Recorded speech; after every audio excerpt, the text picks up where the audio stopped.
Bismillahirrahmanirrahim. Në emër të Allahut, mëshiruesit, mëshirbërësit. Të nderuar shikues të televizionit Koha, jemi këtu me programin tonë të veçantë, të titulluar Mesazhe Ramazani 2025, program i cili organizohet nga Myftinia e Tetovës. Sot në emisionin tonë kemi teologën e nderuar Halime Shasivari Ibrahimi, profesoresh në medresen e vajzave Tetovë, Medreseja Isabeo, me të cilën do të flasim për historikun e Kuranit. E nderuar, mirë se keni ardhur. Mirë se ju gjeta. Çfarë mund të na thoni rreth historikut të shpalljes së Kuranit? Bismillahirrahmanirrahim. Ne gjendemi në ditët e Ramazani, muajit të bekuar të Ramazanit,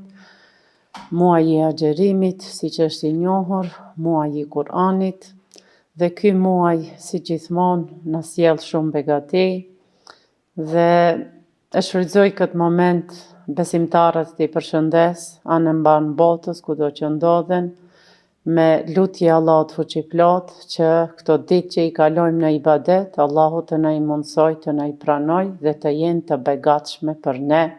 edhe si individ, edhe si shoqëri, edhe si ummet në përgjithësi. Historia e zbritjes së Kuranit, me qenë se muaji i Ramazanit edhe gjithë vlerat që i ka marrë, i ka për hir të Kuranit, vetë Allahu dhul Xhelal në asherën, në pjesët ku flet për Ramazanin, na tregon edhe për vlerën e këtij muaji, do thot inna anzalnahu fi lejletil qadr, ne e filluam zbritjen e Kuranit në natën e Kadrit. Andaj edhe ne duke i ditë se nata e Kadrit 27-a nata e Ramazanit ka fillu zbritja e Kuranit, është mirë ne, nuk do kemi mundësi ne të ndalemi shumë gjatë, po shkurtimisht të përmendim ca momente për ta afruar historikun tek besimtarët të zbritjes të shpalljes së Kuranit. Ne e dim të gjithë se shpallja e parë pejgamberi sallallahu alaihi wasallam i erdhi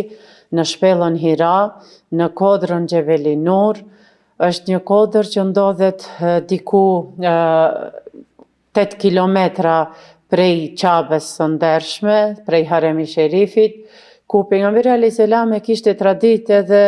para se t'i vijë shpallja që të shkonte në këtë kodër në Xhebeli Nur tek shpella Hira, të veçohej, të largohej nga njerëzit dhe aty të mendonte. Kështu që kur pejgamberi alayhis salam i bëri 40 vjet dhe ishte momenti i parë pra i natës së Kadrit, prej kur erdhi shpallja në shpellën Hira, dhe janë të njohura për ne ajetet e para të surës Ikra, pra 5 ajetet e para të surës Ikra. Ikra bismi rabbike alladhi khalaq. Lexo në emrin e Zotit tënd i cili të krijoi. Muhamedi alayhis salam në këtë kohë nuk ka ditë shkrim lexim. Dhe ai edhe kështu me atë sinqeritetin e vet i përgjigjet melekut se unë nuk di të lexoj. Dhe meleku për t'ia treguar seriozitetin e kësaj fjale që është duke ia thënë lexo në emrin e Zotit tënd që të krijoi, e përsëri. Dhe përsëri pejgamberi alayhis salam u përgjigj se unë nuk di të lexoj. Pastaj kjo u përsërit 3 herë dhe pastaj vazhdoi shpallja 5 ajetet e para. Pejgamberi alayhis salam kuptohet në këto momente filloi të dridhej, kishte emocione, nuk e kuptonte se çfarë po ndodh dhe prej këtu doli prej shpellës dhe shkoi me një herë në shtëpi tek bashortja e vet Hatixha radhiyallahu anha. Edhe vetëm i tha më mbulo, se ndjente se ka ethe në trup, ka dridhje dhe kishte nevojë për t'u qetësuar. Allahu dhul Xhelal e la disa në një kohë shumë shkurt në këtë gjendje, mirë po është interesant se pas shpalljes së parë kaloi një kohë më e gjatë, edhe pse dietarët nuk janë në ujdi për kohëzgjatjen e kësaj kohe sa ka qëndruar, po mendimi më i shumicës është se ka qenë kjo periudhë 40 ditore ku më pejgamberit nuk i erdhi shpallja, po pastaj kur filloi përsëri i erdhi shpallja, Allahu dhul Xhelal i tha ja eyyuhal muddathir kum fa anzir o rabbeke fekebbir, o ti imbuluar. Pra e kapi veprimin që e bëri pejgamberi pasi u kthy me njëherë prej shpellës që u mbulu, dhe zakonisht njerëzit kur nuk ndjehen mirë, kur janë të mërzitur nga diçka, kur kanë brenga, derte, mërzia, kanë dëshirë të strehohen në qetësi. Dhe kuptohet, shtëpit janë vendi, ambienti më i mirë për qetësim, po sikur Allahu donte t'ja bëj me dije pejgamberit se nuk kemi kohë të rrim qetë, ja u juhel muddathir, o ti imbuluar, zgjohu dhe fillo të thirish, të madhrosh Zotin tënd, edhe kështu pra Allahu e angazhon, sikur e pregadit njeriun se kjo shpallje don punë, nuk kemi kohë të rrim të qetë. Dhe një moment që është shumë interesant këtu ta kapim se Hatixha radiallahu anha ishte ajo që e qetësoi pejgamberin alayhis salam, i tha ty Zoti jot nuk të dëmton, ti je i mirë, ti sillesh mirë, ti kujdesesh për të afërmit, pra ishte qetësim edhe për karahje e plot si bashkëshorte, po edhe e para që e pranoi fenë islame. Dhe nuk ishte vetëm një ditë që i dha këtë përkrahje pejgamberit alayhis salam, po ajo vazhdoi deri momentin e fundit, derisa ishte gjallë, të jetë mbështetja, përkrahja dhe ndihma më e madhe e pejgamberit sallallahu alaihi wasallam. Kurani, siç e dim, edhe pse na thot edhe vetë Allahu në surën Qadr, inna anzalnahu fi lejletil qadr, ne e kemi shpall në natën e Kadrit, sipas Ibn Abbasit, që është njëri nga sahabët, nga komentatorët më të njohur të Kuranit Kerimit, ai thot se Kurani ka zbrit i tëri në Lauhi Mahfuz, që është pra në qiellin më të afërt të dynjas, dhe pastaj prej Lauhi Mahfuzit pjesë i ka zbrit Muhamedit alayhis salam, dhe ne siç e dim se kjo kohë ka zgjat 23 vjet. Pra 23 vite. Tash Kurani si libër që ne e kemi sot në dorët tona, këto 23 vite janë të ndara në dy periudha Mekkase, ku pejgamberi alayhis salam ka qenë në Mekë dhe ka qenë gjithsej 13 vjet, dhe periudha Medinase, ku pejgamberi alayhis salam ka qëndru 10 vjet. Po edhe suret e shpallura që janë në Kur'an ndahen me këtë emërtim. Suret e cilat emërtohen se janë Mekije, pra që kanë zbrit në Mekë, dhe sure Medenije, suret e cilat kanë zbrit në Medine. Suret Mekkase janë në numër më të shumtë, dhe është një e dhënë që kisha dëshirë sot ta prezantoj. I kemi shembull 90 sure kuranore që janë Mekkase dhe 24 sure Medinase. Edhe pse koha 13 vite me 10 vite në Medine, pra afërsisht nuk ka shumë dallim i madh, po numri i sureve të shpallura në Mekë është shumë i madh. Është interesant se Kurani si libër që Allahu dhul Xhelal ja ka zbrit pra njerëzimit për qenë udhërrëfyes dhe për qenë kushtetut, për qenë ligj, për qenë mënyrë jeteses, për t'i rregulluar raportet, për qenë gjithçka në jetën e njeriut, dhe ky Kur'an nuk ka zbrit i gatshëm, nuk ka diçka e momentit, nuk është një akt me njëherë që ju dha njeriut në dorë, edhe ja, urdhro, vazhdo tash ta praktikosh, po është një Kur'an i gjallë për 23 vite bashkë me pejgamberin alayhis salam, me muslimanët e parë, me sahabët, të cilët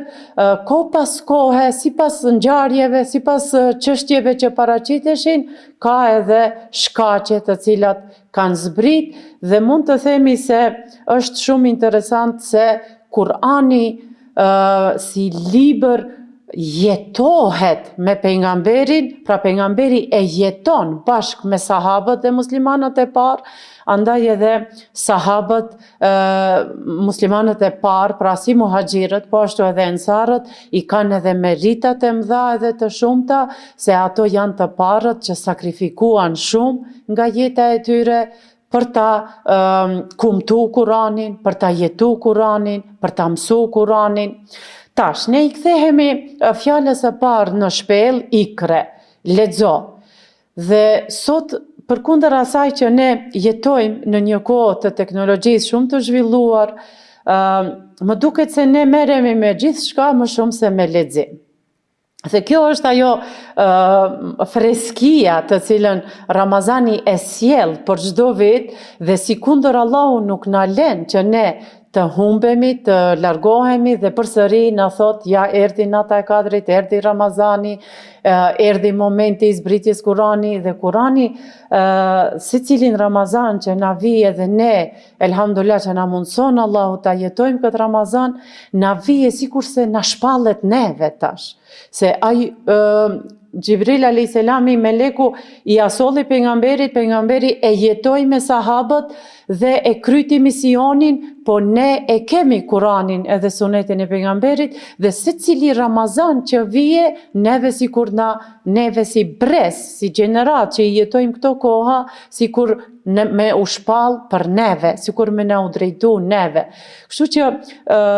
duhet këtë histori ta kemi ne, ta përjetojmë natën e Kadrit, ta përjetojmë muajin e Ramazanit, ti përkushtohemi dhe gjithë vlerën, koncentrimin më të madh t'i kthehemi, ta kapim vetëm atë që Allahu na porositi, ikre, lexo, me lexim, me mësim, me meditim, po koncentrimi gjithmonë është këtu më i madh tek Ramazani. Është interesant se pejgamberi sallallahu alaihi wasallam në jetën e vet prej Gjibril a.s. e mori gojarisht, e mësoi Kuranin me një herë pra përmendsh, edhe e përcjelli te sahabët gojarisht. Në fillim nuk ka pas shkrime, ko pas kohë, pastaj me shpalljen e sureve kanë filluar janë shkruajt pjesë të Kuranit, po jo i tër Kurani, dhe kështu i kemi Zeid ibn Thabit edhe sahabë tjerë të cilët kanë shkruajt pjesë suren nga Kurani i Kerimi gjatë kohës së pejgamberit a.s. dhe këto shkrime njihen si dokumente të para, këto kanë qenë të shkruara në pllaka të gurit, në gjethe të hurmës, në lëkura e kështu me radhë. Pra, po jo komplet Kurani. Dhe pastaj, pas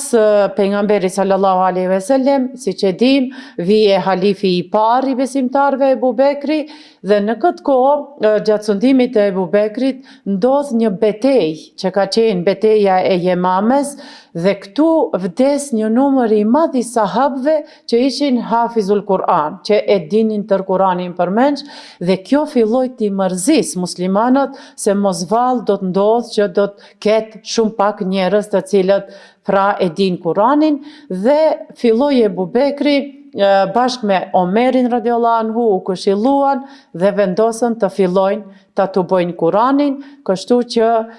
ashtu siç është e njohur Xhamatul Kur'an apo kodifikimi i parë i Kuranit, tubimi është bërë në kohën e Ebu Bekrit, edhe është bërë një kopje e parë. Pas vdekjes së Ebu Bekrit, këtë Kuran të shkruar në letër, pra të tubuar në një vend që ne sot e quajmë mushaf, pra e mbajti Omeri radiallahu anhu, dhe pastaj pas Omerit në kohën e Osmanit radiallahu anhu u paraqit nevoja që dialekti, vokalizimi, hareket e Kuranit të vendohen, se u paraqitën edhe shumë njerëz që e pranonin fenë islame nga Iraku, nga Persia, të cilat nuk e dinin gramatikën e gjuhës arabe, kështu që për qenë Kurani sot ne si e kem, ky tubim me vokalizim, me shenjat e piksimit, pra i kompletuar si sot është bërë në kohën e Osmanit, u shkrujtën me dorë disa kopje, dhe ja sot e kemi Kuranin ne kështu si e kemi. Allahu dhul Xhelal në surën Hijr thot, inna nahnu nazzalna dhikra wa inna lehu lehafidhun. Ne e kemi zbrit Kur'anin edhe ne e mbrojmë atë. Ja, inna lehu lehafidhun, ne si që dim kemi elhamdulillah 3 vatrona në përgjithësi, po muftinia e Tetovës në veçanti për çdo ditë jemi dëshmitar të duave të hifzit, të talebeve, studentëve, medresantëve,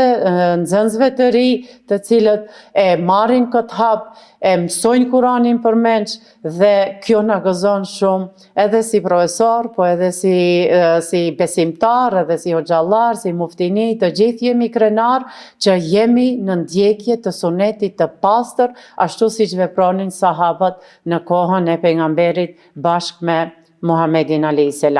E nderuar profesoresh, a mund të na thoni se cila është lidhshmëria e muajit të Ramazanit me Kur'anin famëlar? Allahu dhul Gjelal në Kur'an thot shahru Ramadan alladhi unzila fihi al-Qur'an hudan lin-nasi wa bayyinat. Muaji i Ramazanit është muaj në të cilin filloi shpallja e Kur'anit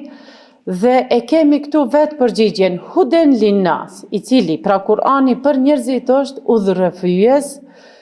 wa bayyinat. Është udhëzues, udhërrëfyes për njerëzimin, po është edhe dallues, sqarues mes asaj që është pra e vërtet, mes hakut dhe asaj që nuk është e drejtë. Andaj, ne gjithçka e kemi këtu duke e ndërlidh me fjalën e parë, siç thash, ikre, lexo, mëso, studio, angazhohu, pra për kushtimin në muajin e Ramazanit, pas agjerimit, që është ibadeti bazë në këtë muaj të agjerojmë, është rëndësia dhe vlera dhe pesha që e ka leximi i Kur'anit Kerimit. E thash ne, shpalljen e parë farzin e kemi ikre, sa i kushtohemi, sa përqëndrohemi në lexim, e kemi dëshmu ndër vite se tek ne shumë xhami organizojnë mukabele edhe shoqërore pra me xhamat grupore, po edhe në aspekt individual kemi lexim të shumë dhe spaku secili besimtar sado që të jetë i zën ja bën obligim vetes që një hatme ta bëj në Ramazan. Përveç asaj vlerës të shkronjave të leximit, sevapeve që i kemi, që Allahu na i premton, pra në këtë muaj, Kur'ani le gjurmë të mëdha në shpirtin e besimtarit. Andaj duhet besimtari në muajin e Ramazanit sa më shumë t'i përkushtohet leximit të Kur'anit, por ajo që unë do ta kisha veçu në këtë muaj, çka është ajo e veçanta që do të ishte dash ta bëjmë, që Kur'anin ta lexojmë më ngadalë, më me vëmendje dhe me një sy vështrim të përpikt për ta jetu Kur'anin. Nuk e di, a mund të them se ta bëjmë një jetë, e lexoj Kur'anin o Zot, ta lexoj, ta kuptoj për ta jetu. Dhe jetesa me Kur'an është ajo që duhet edhe ne duhet ta vendojmë në shtëpitë tona, në jetën tonë, në praktikat tona. Duke fillu këtu nuk ka dallime mes brezave, nuk ka nevojë të themi është i vogël, është të gjitha moshat është i nevojshëm rutine përditshme të jetë, menaxhimi pra organizimi i ditës së besimtarit me lexim të Kuranit dhe kjo e bën pikrisht atë që i duhet sot një besimtari bashkohor, të bëj balansimin mes fizikës, sfidave të jetës dhe shpirtërores. Pra, këtu nuk matet ky leximi i Kuranit, pra nuk matet këtu sasia. Nuk duhet të shkojmë me numër sa xhuza kom lexuar sot. Po atë që e lexojmë nga Kurani të ndalemi, ta konsultojmë edhe përkthimin, ta shohim ndonjë komentim, të marrim ndonjë sqarim dhe lidhshmërinë me jetën tonë. Dhe më e mira e mirës do të ishte secili njeri prej Kuranit t'i nxjerrë përgjigjet e sfidave të jetës së vet që ai ka. Dhe pikrisht kjo është ajo që Kurani është i gjallë, edhe Kurani është aktual gjithmonë, dhe pikrisht kjo larmi e Kuranit e bën besimtarin se asnjëherë besimtari të lexu Kuran nuk ndjen monotoni ose mërzi. Shembull, nuk ka ndonjë libër tjetër në botë, qoftë jesë roman, qoftë jesë diçka tjetër, që ti mund ta lexosh një herë, 2, 3, mos foli për mbi 10 herë, se mo e din se secila shkruan, çka ka, si ka. Është diçka mucize, prandaj ne jemi duke ju referu fjalës Allahut që është mucize. Kurani është mucize që sado që ta lexosh, emocioni, ndjenja për të lexuar Kuranin të shtohet edhe më shumë. Malli për të shoqëruar me Kuranin të shtohet edhe më shumë dhe asnjëherë nuk ndjen monotoni. Shtrojmë pyetjen pse. Kurani është aq gjithëpërfshirës, i drejtohet gjithë njerëzimit, i drejtohet gjithë kulturave, i referohet të gjithë kombeve, të gjithë popujve, gjithë kohrave, është gjithmonë aktual dhe përfshin çdo gjë që e tangon jetën e njeriut, ka përgjigje një të. Prandaj edhe thash secili besimtar, nëse një person ka problem me sabrin, ai duhet thosë kështu ta bëje një jetë, o Zot, du këtë Ramazan ta lexoj Kuranin dhe Kurani të jetë ilaç për shërimin e asaj që unë kom nevojë, kom mungesë të sabrit. Dikush është i sprovuar me smundje, dhe duke i lexuar Kuranin do të hasi shumë ajete të cilat na i bin edhe si shembull smundjen e Ejubit alayhis salam, sabrin e tij, durimin e tij, qëndrimin e tij, dhe kjo edhe neve na fuqizon dhe na motivon. Edhe vazhdojmë me tema tjera, pra jeta familjare, kush ka nevojë për këtë, gjithkush e gjen veten pra në fjalët e Allahut. Prandaj edhe kjo qasje personale me ky është ai Kur'an për cilin Allahu thot lexoni në ahiret dhe ngrituni, dhe shkalla në pozita në xhenet e banorëve të xhenetit do të jetë sipas kohës edhe përkushtimit besimtari që ia ka kushtu pra leximit të Kuranit, angazhimit me fjalët e Allahut, kuptimit të fjalëve të Allahut, dhe dëshira ime është që këtë Ramazan Kurani të jetë për ne kështu pra motiv për ta rregullu jetën tonë, për ta përmirësu jetën tonë, për ta zbukuru jetën tonë, për t'i dhënë motiv, qëllim, begati, mirësi dhe t'i përfshim të gjitha ato begati të cilat na sjell ky muaj, dhe do të kisha përmbyll me mesazhin që na japin edhe tekstet fetare se agjerimi i Ramazanit edhe leximi i Kuranit janë dy shefaatxhi, dy ndërmjetësues që do të na përcjellin neve në dynja po edhe në rrugën që e vazhdojmë pas jetës në dynja, siç janë momente për besimtarin që i kemi derte dhe gajle, momenti i dhënjes së shpirtit, udhtimi te Allahu, jeta në varr, jeta në berzeh, dalja para Zotit, përgjigjja. Gjitha këto momente Kurani thot unë do t'jem me ty, do të bëj dritë, do të ndërmjetësoj, Allahu nasip të na bëj inshallah. Amin inshallah. Profesore e nderuar, cila do ishte mesazhi për fund që u drejtojmë besimtarëve në këtë muaj të Kuranit? Unë tek mesazhi do t'isha ndalë te vetë fjala e Kuranit ikre. Pra vetë farzi gjithmonë duhet, sado që ne jemi të zhytur, unë jam shumë falënderues Allahu dhul xhelal që Allah ma ka mundësu gjatë kohët të jemi në përshkollime, në përstudime, në përmësime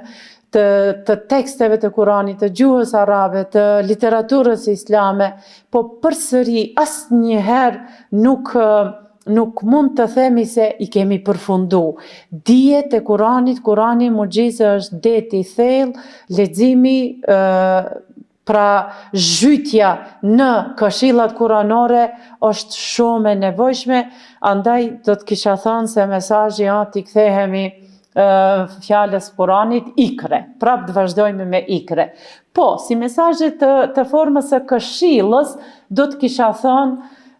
do ta kisha marrë ajetin kuranor wa'tasimu bihablillahi jamian wa la tafarraqu. Sot besimtari i sotit që ka sfida të shumta në harximin e kohës, në orientimin e vet, kemi globalizmi ka sjell ato sendet e veta se ke shumë shoqata, organizata, shumë vende na harxojnë kohën tonë. Këtu duhet besimtari të ketë kujdes se një jetë kemi. Pra nuk kemi shumë zgjidhje dhe jeta është shumë e shkurt, që të jemi të kapur të gjithë, nuk do them të jemi të kapur për një hoxh, për një imam, për një xhami, për një libër, për një dietar, po të jemi të kapur për Kuranin, për fjalën e Allahut, dhe aty do ta gjejmë pra atë thesarin, mugjizën të cilën Allahu Dhul Gjelal ja zgjeron gjoksin secilit përballë kundrejt para fjalës së Allahut fuqiplot. Kështu që duhet të kemi kujdes se mund të merremi me gjithçka në dynja, në botë, në jetë, po ajo kur do t'jemi rahat në të dy botrat është kur e dim se jemi kapur fort, fuqishëm për fjalën e Allahut Dhul Gjelal, edhe mësimet e Kuranit të jenë mënyrë e jetesës tonë, të jenë moto. Kjo e lusë Allahun të jetë pra dhe të na mundsohet në përditshmëritë tona, si të edukimi i fëmijëve, si të menaxhimi i kohës, si të mësimi, si të leximi, si të çdo gjë, bamirësia, punët e mira, pra në çdo gjë ta kemi motiv këshillën kuranore dhe kjo mendoj se do të jetë suksesi më i madh në gjitha fushat edhe sferat, si në aspektin individual, personal, shoqëror, po edhe si ummet. Profesore e nderuar, ju faleminderit për këshillat dhe shpjegimet e vlefshme, si dhe juve shikues të nderuar për kohën dhe vëmendjen tuaj. Lutim Allahun xhaleshanuhu të na e pranojë agjërimin, duat dhe ibadetet tona. Deri në takimin ton të radhës, u selamu aleikum.